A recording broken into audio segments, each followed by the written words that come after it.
Iya, acara formal acara-acara undangan gitu ya, formal. Kak. Dan sekarang ini udah lebih berkembang lagi. Biasanya setiap hari Jumat itu pakai batik. Buat itu di lingkungan kantor atau kita mungkin di lingkungan sekolah atau lingkungan kampus, banyak juga guru-guru yang pakai batik di hari Jumat. Dan itu kita membiasakan untuk itu gitu loh. Kalau dari Kak Fadli sendiri paling suka motif batik kan banyak banget ya Kak dari Indonesia dengan ciri khasnya masing-masing di tiap daerah. Kakak nih yang paling kakak suka atau yang paling kakak tahu motif batik apa sih Kak? Semuanya sih suka batik ya. Semua batik Indonesia itu punya ciri khas masing-masing ya. Baik yang dari Jawa, yang dari Kalimantan, ada juga yang mungkin dari Papua gitu ya. Saya pernah juga ke Papua tuh, dia batik itu gambarnya burung cendrawasih dan itu benar-benar khas banget dari Papua dan itu bagus banget gitu. Dan karena memang jarang saya lihat gitu ya kan, jadi saya ingat kayaknya oh ini beda dari yang lain ya gitu ya. Tapi sebenarnya intinya adalah semuanya bagus gitu ya. Dan batik ini adalah satu kebanggaan Indonesia ya, yang mohon maaf sebelumnya mungkin pernah diakui oleh negara lain bahwa batik ini punya mereka gitu, diklaim gitu ya. Ini adalah sebenarnya kesalahan kita juga Indonesia yang enggak membukukan bahwa batik ini memang adalah kekayaan Indonesia gitu. Dan bukan cuma batik ya, sekarang ini udah mulai berkembang makanan lah, segala macam lah di apa namanya diakui atau tari-tarian lah. Yang seperti itu sebenarnya bagian dari budaya nenek moyang kita ya, orang tua kita ini harus dilestarikan. Sebenarnya kita sebagai anak-anak muda ini harus benar-benar memunculkan kebanggaannya gitu loh, jangan sampai hilang gitu. Anak muda malu nggak pakai batik? Enggak dong, kita malah anak muda harus yang paling bangga. Lebih seneng mana pakai batik kalau baju bebas? Biasanya orang sekolah lebih seneng baju bebas itu ya.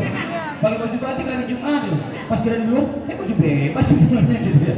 Kalau anak sekarang juga pakai batik gerah Kak. Batik gerah. Iya. Kan batik bahannya kan macam-macam ya kan. Iya. Nggak usah harus batik juga yang pakai batik tulis. Mungkin ada cuma motifnya aja batik gitu ya kan. Tapi batik itu nggak gerah. Ada sekarang orang yang pakai batik itu dibikinnya bahan-bahan kayak kaos gitu. Jadi banyak sih sebenarnya. Jadi jangan gara-gara oh gerah gitu akhirnya melupakan itu gitu loh. Nanti kalau misalnya kalian melupakan, nanti generasi berikutnya udah nggak tahu lagi nanti batik seperti apa. Sayang Iya, kan? betul. Ayo yang mana yang kelihatan berbuka. Iya, ini saya sudah samperin.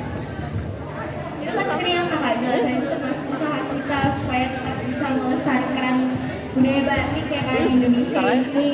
Nah, kira-kira selain dengan kita memakai baju batik ini, apa aja usaha yang bisa diterapkan oleh generasi muda untuk bisa tetap melestarikan, mempertahankan budaya ini? Kayak soalnya kan sekarang generasi muda itu banyak yang suka brand fashion dari negara lain tuh terutama. Iya. Ya. Sebenarnya sih gini, sejarah ini kan adalah bagian dari masa lalu yang perlu kita pelajari. Kenapa sekarang ini kita bisa menikmati keenakan yang ada di negara kita gitu. Sejarah ini berarti hasil perjuangan dari orang-orang tua kita itu untuk bisa kita rasakan saat ini. Mau ke mall ada, mau kemana-mana enak gitu. Nah, perjuangannya untuk mendapatkan ini tuh gak gampang gitu. Mereka tuh berjuang dulunya dari yang negara kita dijajah, terus berpikir bagaimana caranya negara kita ini bisa merdeka, sampai akhirnya setelah merdeka bagaimana negara kita ini bisa membangun, dari mana biayanya, bagaimana caranya, sampai akhirnya jadi negara Indonesia yang sekarang ini masya Allah luar biasa gitu. Nah itu adalah bagian sejarah. Kenapa kita harus tahu? Kita harus tahu betapa sulit perjuangan untuk mendapatkan ini. Jadi segala sesuatu itu kayak ini, contoh minuman.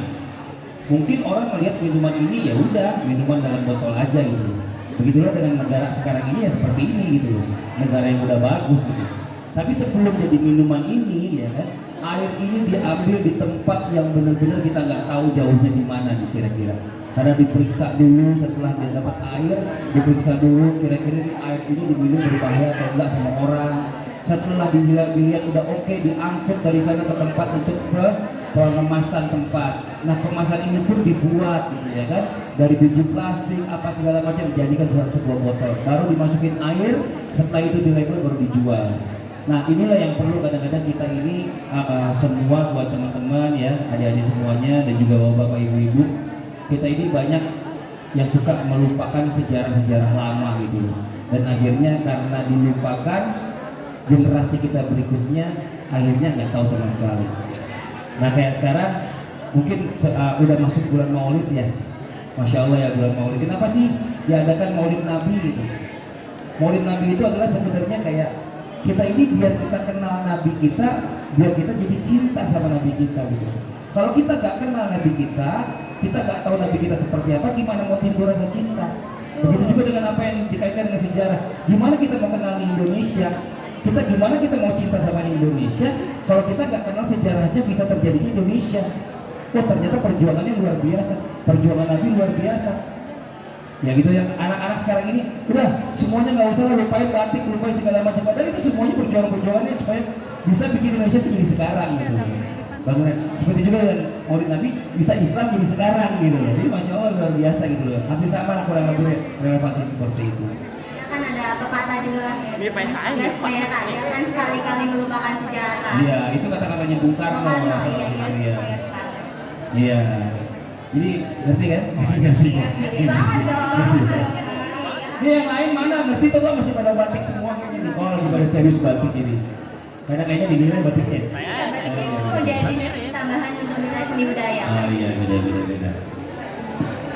Oke deh, karena tadi kan kita udah ngebahas juga tentang sejarah batik juga. Terus menurut Kak Fadli nih, apa sih yang bikin batik tuh jadi istimewa sampai bisa ditetapkan jadi warisan budaya, Kak?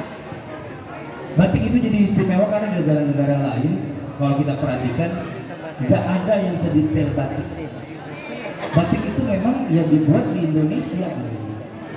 Hanya Indonesia yang awalnya punya batik gitu. Dibuat ya batik. Kalau datang ke tempat pembatiknya itu ya kan selembar kain, terus butuh ada kayak tempat ininya yang buat tulisnya itu dipanasin, diambil lilinnya, kita lilin garis-garis baru diwarnain. Semuanya proses itu dan itu budaya bagian dari budaya Indonesia gitu yang nggak boleh dilupain. Dan itu juga punya nilai. Sebenarnya kayak sekarang batik tulis pasti sama batik cetak akan jauh lebih mahal batik tulis. Dan kalau buat orang-orang pinter gitu ya, orang-orang yang otak dagang, otak bisnis, wah ini jadi satu peluang buat saya gitu. Di luar negeri, orang luar negeri lihat saya pakai batik jalan, itu nanya baju apa di mana katanya belinya gitu. Mereka melihat ini tertarik gitu, karena memang di tempat mereka nggak ada gitu, jaket, ya kan, jas, atau mungkin cuma kaos atau bagaimana gitu. Tapi kalau kita pakai batik, mereka pasti nanya dari mana Indonesia ya. Sekarang kan kalau misalnya ada kita mau umroh gitu, travel umroh kan banyak tuh baju-baju travel umrohnya sekarang modelnya model batik gitu. Dan orang Arab udah tahu sekarang batik di Indonesia bukan di negara yang lain. Bisa menjadi identitas dari Indonesia itu Identitas sendiri ya, negara, Pak. Lagi betul. untuk negara-negara lain Betul. di kancah dunia. Bagian dari identitas negara.